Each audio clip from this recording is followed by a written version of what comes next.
Hi guys, it's Poppy G Travels here. Welcome back to the channel, and today I'm going to share to you the new accessory that I bought for my DJI Osmo Pocket 3. Originally, mayroon na siyang kasamang protective case,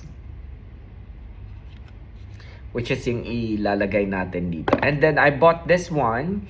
Meron kasi akong binili before, yung maliit hanggang dito lang. And then, nawala siya nung nasa Siargao Island ako, nagtutour ako.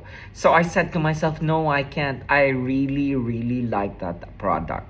So, nag-order ako sa Amazon, but this one is a little bit longer. So, this is the Pocket 3 Gimbal Protector. Ayan. Buksan na natin.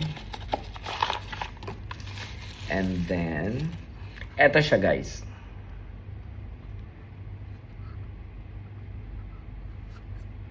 Diba? So, pag i-open, ganyan lang.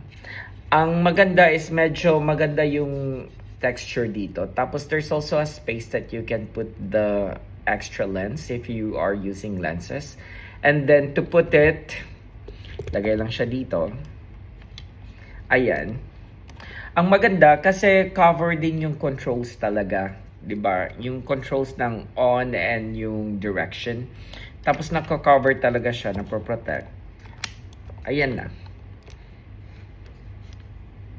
So it's very easy and very protective talaga siya. Which is very good. And then you can just remove it. Tapos you can just put it in your pocket. So this is the free from the DJI. And then this is the one that I bought through Amazon. Siguro meron din to sa mga online shops siguro. Pero I really like this product. And then it's easy to open. And then that's it. Hope this helps. Thank you for watching. Don't forget to like and subscribe. Daghang salamat.